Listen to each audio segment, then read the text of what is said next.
bonjour à tous. J'espère que vous allez bien. Oh, désolé.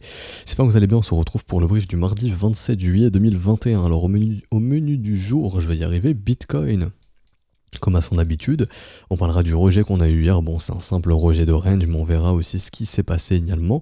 On verra aussi ce qui pourrait se passer de façon le plus probable au cours des prochains jours.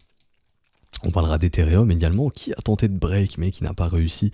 Donc on va en parler aujourd'hui, hein. C'était pendant que Bitcoin lui allait faire sa petite chasse au stop. Ether il a tenté son truc, il n'a pas réussi non plus.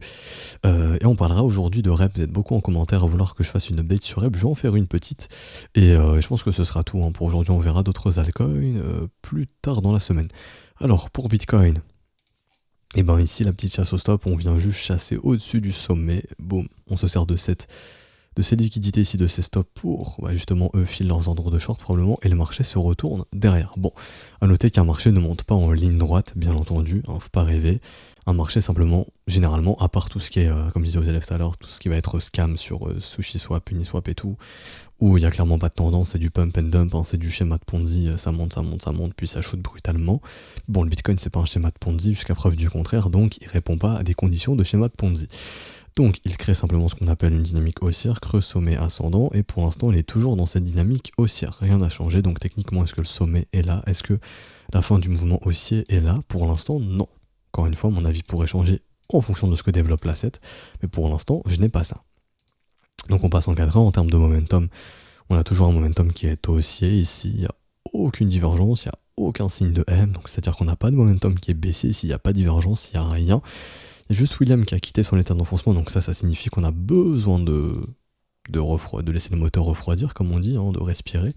Quand je passe en 1 heure, là ça change, les divergences sont présentes, enfin, en tout cas la divergence est présente, donc là ce qui annonce de la consolidation, et donc les acheteurs perdent de force. C'est normal, à chaque fois qu'on vient sur le haut du range, à chaque fois que l'on vient sur le haut du range, nous avons une perte de momentum.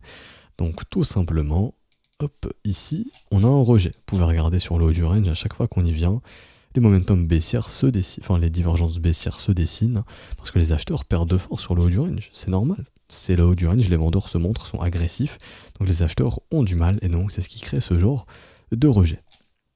Je vais changer de chart, je vais prendre un Coinbase, hop, nickel. Alors, ici, ça on peut supprimer, on s'en fout, hop. On prend un fib, on regarde où est-ce qu'on est. Alors, on est tout pile sur le premier arrêt. C'est-à-dire que si le marché se met à consolider ici, qu'on se remet à avoir de la structure haussière comme ça, le marché donne l'information qu'il a envie d'essayer de faire un nouveau sommet, donc de venir dépasser les 40 500 et donc d'essayer de casser son range vers le haut. En revanche, si ce premier arrêt cède, on sait que on a envie de refaire un tour en zone de rechargement, et c'est à ce moment-là que les liquidations interviennent, hein, parce qu'il y en a un paquet entre les 32 600 et les 33 500 $, et même plus bas, 30 600, donc tout ce qui est en zone de rechargement, d'achat, grosso modo, ici il y a des liquidations qui nous attendent. Donc si de gros portefeuilles ont envie de filer de gros ordres d'achat, ils pourront venir le faire là-dedans. Alors, à surveiller du coup en ce début de semaine, et en début de journée, le premier arrêt ici. Et si ça cède, bien entendu, la zone de rechargement une nouvelle fois, puisqu'on est dans un marché qui aime bien taper des bornes hautes et taper des bornes basses, tout simplement. Alors, en termes de volume profile, ici, nous avons laissé des creux sur la montée. Donc, si jamais nous avons un creux ici que nous sommes en train de travailler, je vais le réduire. Nous avons également un gros creux ici, mais les creux qui vont nous intéresser se trouvent plus en zone de rechargement et plus bas. Donc, c'est-à-dire que si on perd le premier arrêt, on ouvre la porte à venir combler ce creux ici et ce creux ici.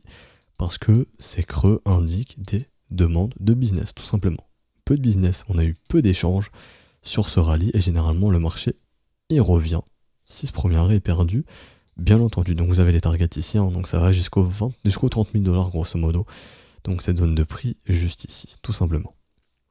Voilà, donc techniquement j'ai rien d'autre à dire pour l'instant. Si jamais on part sur une continuation, on va targeter les mouvements. Donc je vais targeter ça avec un fib, hein, je vais pas me prendre la tête. Alors comme ceci, je prends mon mouvement AB pour avoir cédé target de continuation à 47 700 et ensuite 50 700, 54 600, etc., etc. Sachant que le marché fait tout le temps la même pattern, hein, depuis ici, c'est-à-dire Je pump, je conso, je fais un creux, deux creux, trois creux ascendant, je consolide, les W se forment, je pars en continuation, je pump, un creux, deux creux, trois creux, continuation, mouvement haussier, on ne fait que ça, ok. Donc si on fait la même chose, on pourrait faire pareil, je pump, je consolide, un creux, deux creux, trois creux ascendant, je pump. Et donc mouvement de continuation. Également à noter, et là faites très attention, les divergences sont présentes, donc les structures baissières pourraient intervenir derrière pour inverser la dynamique. Si nous venons ici, dans la zone de rechargement de short, entre 38 900 et 39 600. Si on voit qu'on commence à réavoir un momentum faible, à avoir des acheteurs qui commencent à devenir faibles, qu'on commence à avoir ça, c'est-à-dire du M se dessiner comme ceci, qui traduira justement un essoufflement acheteur, à ce moment-là, nous pourrons probablement venir repéter ici le plus bas et re-rentrer dans une dynamique baissière qui aura pour but également de revenir retracer le mouvement, voire même retester les 29-30 000 $. Donc là, il faut faire super attention. Je change de charte, on passe en daily, un niveau crucial techniquement à maintenir, c'est ce niveau ici, grosso modo c'est cette zone, donc c'est simplement le point de cassure du W. Ça c'était un range qui donc a matérialisé le W. Pour les acheteurs, il faut absolument maintenir cette zone, puisque là on permet d'avoir un maximum de vendeurs bloqués dans ces zones, et donc des vendeurs qui peuvent clôturer leur position plus haut et donc alimenter le rallye haussier. Également, tous ces vendeurs ici qui sont venus shorter sur les résistances sont des vendeurs bloqués, donc eux peuvent servir de support parce qu'ils sont en train de racheter leur position à break-even, tout simplement. Donc ça, c'est vraiment un niveau important à maintenir en vie. 35 008, 36 006 côté acheteur. Tant que c'est pas perdu, on estimera que le marché peut grappiller et tenter de résoudre son range vers le haut. Également, côté range, on voit bien que les corps de chandelle sont très puissants et qu'on est bien en train de buter sur ces corps de chandelle juste ici. Donc là, il y a beaucoup de mecs qui sont en train de protéger ces niveaux de prix juste ici. Là. C'est vraiment précis, c'est au dollar près, mais on voit que c'est bien défendu. Donc 40 600, c'est beaucoup défendu. Concernant le Bitcoin, il n'y a plus grand chose d'autre à dire en termes de liquidation.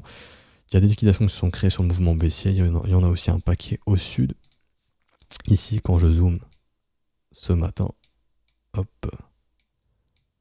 on voit qu'on a un paquet à venir chercher dans les 33 000.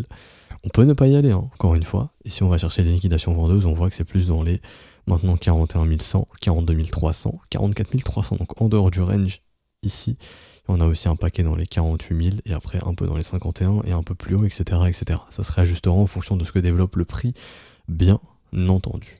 Donc Bitcoin, voilà, j'ai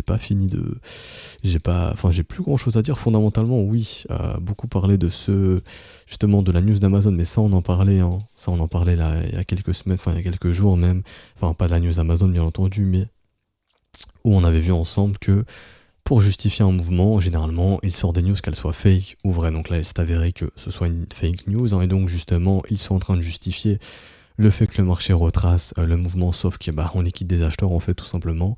Donc ils sont en train de justifier ça par en fait c'est Amazon qui n'accepte pas le Bitcoin. En gros c'est fake tout simplement. Tout comme ici où j'en avais parlé, ou si on a un gros short squeeze, ils justifieront ça par des news, ou ici le short squeeze a été justifié par la Chine s'intéresse à la blockchain. Là le short squeeze a été justifié par Amazon Amazon pourrait utiliser Bitcoin comme moyen de paiement. Voilà, encore une fois, on donne des news pour justifier des mouvements de prix, sauf que ça on en avait parlé avec tous les vendeurs qui shortaient depuis des semaines et des semaines, qui foutaient leur stop au-dessus des sommets, c'était une zone évidente à venir chercher, zone qui a été cherchée ensuite. Donc j'ai plus grand chose à dire sur le Bitcoin, mais je tenais à clarifier ça sur Amazon, parce qu'il faut jamais essayer de rationaliser des mouvements de prix en fonction de en fonction des news, puisque généralement les news sont plus là pour justifier les mouvements de prix. En gros, les gros se servent des news pour dire ok, on va balancer des news baissières parce qu'on a envie de faire chuter le prix, et donc les gens vont l'accepter parce qu'il y a des news baissières, sauf qu'on s'en fout. Tout comme dans un marché, rappelez-vous quand un marché se retourne, on en avait parlé sur ETC, tu peux avoir un maximum de news baissières, des attaques 51, s'il y a des gros qui accumulent et qui n'ont pas envie de faire baisser les prix ne chuteront pas malgré les news baissières. Là, ils se sont servis de la news d'Amazon pour justement créer ce short squeeze parce qu'il y avait beaucoup de liquidités, beaucoup de liquidations à déclencher au nord, et donc le marché a été chercher ces liquidations, tout simplement.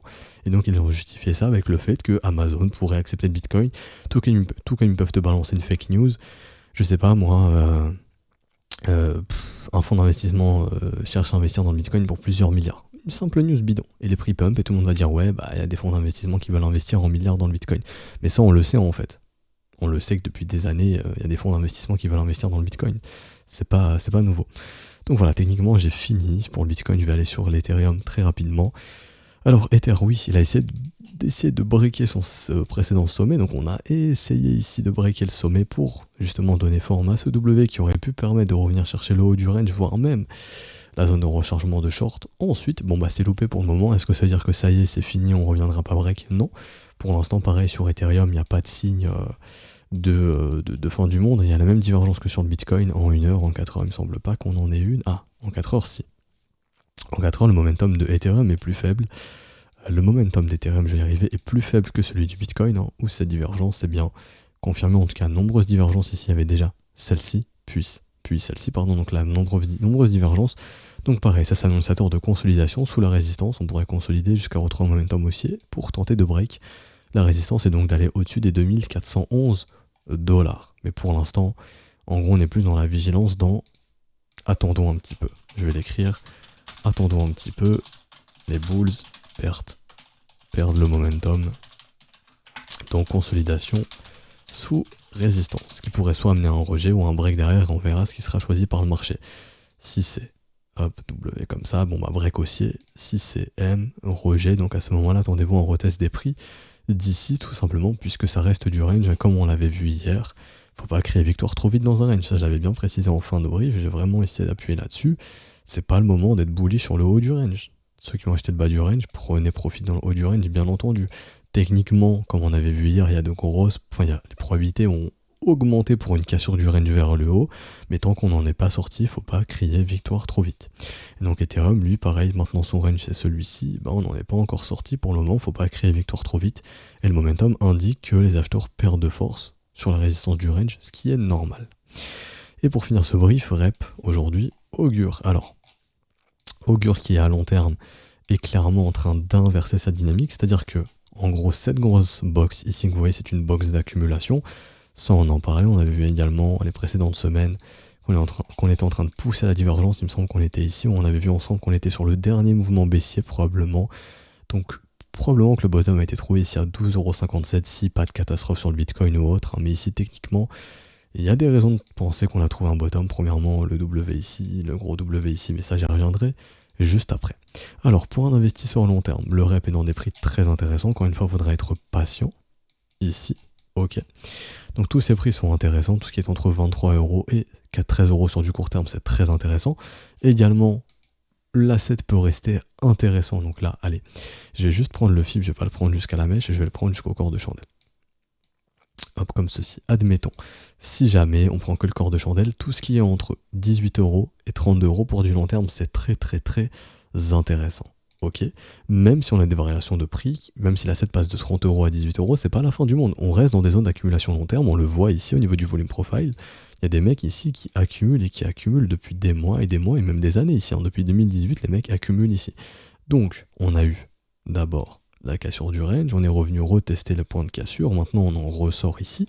On est en train de redessiner des W weekly qui annoncent généralement une dynamique haussière, donc là peu à peu, rep est en train de retrouver une vélocité acheteuse qui pourrait le repousser vers des prix plus hauts, sachant qu'on est quand même sur un asset qui est à plat depuis très très longtemps. Ce sont les assets les plus chiants, mais ce sont généralement les assets qui peuvent performer le plus. C'est une question de patience. Plus l'asset va être à plat, plus il peut performer. Et donc, alors je remets la charte ici, tout ce qui dessine du W en zone de rechargement, c'est intéressant. Actuellement, quelqu'un qui voudrait dans le sens du vent, comme moi, pourrait réinvestir ici sur du rep. Par exemple, utiliser les profits qui ont été pris justement sur les mouvements haussiers. Simplement les doubles, stratégie SHAD, j'achète quand c'est horizontal, j'avais acheté par ici, je prends du double, rien de plus que ça.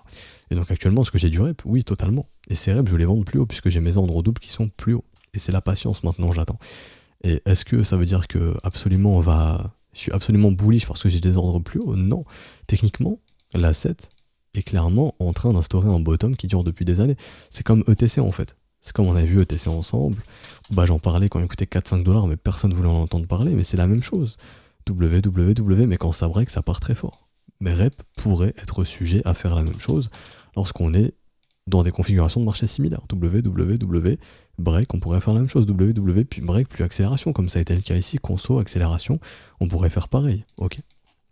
Et donc ici, quand je repasse, on dit en mensuel, ça c'est très très bullish, il suffit de passer en close line ici, mais on le voit, www, est-ce que ça c'est baissier? Demain, vous regardez un asset comme ça, est-ce que ça vous donne envie de dire c'est baissier, on va aller à zéro? Moi, ça me donne pas envie du tout de dire ça.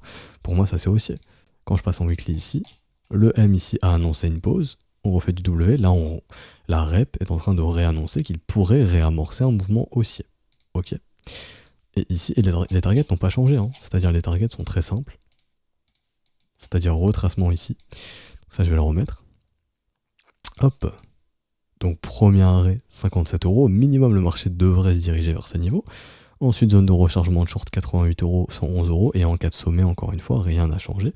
Si on fait un nouveau sommet, les targets entre 230 et 270 € sont très réalistes. C'est comme les targets qu'on avait mis en place sur ETC quand il y avait ces consolidations. Donc, c'était sur Kraken, il me semble. ETC USD Bitfinex, la charte. Et voilà, ça on en avait parlé, c'était entre 73 et 90 et ça ne nous a pas empêché d'aller beaucoup plus haut. Mais ça en gros, ça on en parlait de CW, donc ça a fait ce gros rallye. Est-ce que REP fera exactement pareil? J'en sais strictement rien, mais c'est une pattern qui se répète généralement, avec ces genres de consolidation ici, où le marché, généralement, reconnaît de grosses phases verticales ensuite. Et donc actuellement, comme je le répète, on a des informations de bottom ici, où les acheteurs sont en train de se réveiller, on le voit ici, on a de gros W sur le volume ici, c'est très très bien. Également au niveau de l'OBV commence à redevenir croissant, donc les capitaux rentrent ici, on commence à avoir les premiers W ici, le gros W ici, donc qui indique une dynamique haussière. Tant qu'on ne revoit pas de M comme ceci, ou tant qu'on ne revoit pas le marché passer sous 11 €, on pourrait d'ores et déjà dire que le bottom a été trouvé ici. Donc celui qui veut recharger en rep à un meilleur prix, ce qu'il y a de mieux à faire, c'est zone de rechargement, comme ceci, et donc de venir accumuler en zone de rechargement. Dans la zone de rechargement, il n'y a rien de plus puissant, hein. Et donc ici, ça se fait entre du 15 € et du 18,76 €. Donc en gros, dans cette zone. Et donc celui qui a déjà acheté du rep, la meilleure chose actuelle, tout simplement, c'est de poser ses ordres de vente quand le marché sera vertical, donc grosso modo, ici, et d'attendre patiemment que le marché connaisse sa phase verticale, parce que pour l'instant, il ne l'a pas connue, et il reconnaîtra tôt ou tard une phase verticale ainsi, et à ce moment-là, vous serez fil sur vos ordres. Et c'est comme ça que l'investisseur fonctionne. L'investisseur fonctionne dans le temps, sur le long terme. Si tous les jours vous regardez votre asset, c'est sûr que ça décourage. Quand ça repère 5%, ça en gagne 15, ça en repère 10, ça décourage. Et donc tous ceux qui sont en passion ici depuis des années vendent au Wells qui elle accumule. Et là on le voit clairement sur le volume profile, où dès qu'on revient sur ces niveaux d'accumulation, hop, les prix sont repoussés directement. Pourquoi les prix sont repoussés? Parce que là on est dans les zones d'accumulation des Wells qui elles rachètent massivement tout ce qui revient ici, parce qu'elles veulent revendre plus cher. Et comment revendre plus cher? Une fois que tu as aspiré le profile, enfin les tokens ici, le supply, tu diriges l'offre, enfin tu diriges le marché. Quand tu es en position, quand tu disposes d'énormément de tokens, tant que tu ne les vends pas, l'offre est minime, il suffit que la demande augmente un petit peu, il suffit juste d'accélérer le mouvement, le FOMO intervient, il y a beaucoup de demandes et les prix sont poussés, c'est exactement ce qui s'est passé sur ETC. C'est pour ça que je compare beaucoup ETC et REP, parce que techniquement c'est la même chose. Les mecs ont accumulé ici de 2018 jusqu'à 2021 pendant 3 ans, ils ont aspiré tous les tokens, tous les mecs qui étaient coincés tout en haut, ils ont capitulé, ils ont vendu ici, donc là il n'y avait plus de résistance, tu pousses les prix, hop c'est vertical, et donc à ce moment-là, les gens sont en train de FOMO, ça va aller à 300, 400, 500 $, et toi tu vends tranquillement, quand tout le monde est en train de FOMO. Voilà, c'est pas plus compliqué que ça, puisque là il n'y a plus de résistance. Tous les mecs qui ont acheté ici à des prix plus élevés, ils ont capitulé ici sur les 3 ans où le marché restait bloqué entre 4 €, enfin entre 4 $ et 10 $. C'est pareil sur REP. Où REP, il y a beaucoup de mecs qui sont venus acheter ici à des prix plus élevés. Eux, ils accumulent depuis des années entre grosso modo 5 € et 15 €. Tous ceux qui ont acheté ici ont capitulé ici, et donc le supply a été capturé, donc tu peux revendre ça plus haut, plus cher, parce que là, il n'y a plus de résistance, il n'y a plus personne qui pourra te revendre du REP plus haut. Et vu qu'eux, ils ont tout accumulé, et qu'ils veulent vendre ça beaucoup plus cher, donc de façon verticale. Donc voilà, on va s'arrêter ici pour aujourd'hui, j'espère que ça vous aura plu. Si c'est le cas, n'hésitez pas à laisser un petit pouce bleu, vous abonner si ce n'est pas déjà fait, à nous rejoindre sur Discord, je vous mets le lien en description et en commentaire. Donc si vous voulez rejoindre l'école avec les modalités crypto, tout est expliqué juste ici. Si vous voulez rejoindre via le Patreon, je vous mets le lien en description et en commentaire également. Privilégiez une entrée le premier, enfin c'est pas privilégié, c'est obligatoire d'entrer en début de mois, donc pas avant le 1er août, hein, bien entendu, parce que là, si vous rentrez maintenant, c'est pas intéressant. Faut rentrer en début de mois, vu que via le Patreon, via les modalités crypto, ça change rien, vous pouvez rentrer quand vous voulez en modalité crypto, mais juste via le Patreon, la refacturation se fait le 1er, donc c'est pas intéressant d'entrer le 27 pour se refaire facturer le 1er. Donc nous les gars, on se retrouve demain pour une update du marché, on verra si Bitcoin a pété ses niveaux importants ou pas. Je vous souhaite une bonne journée, ciao ciao.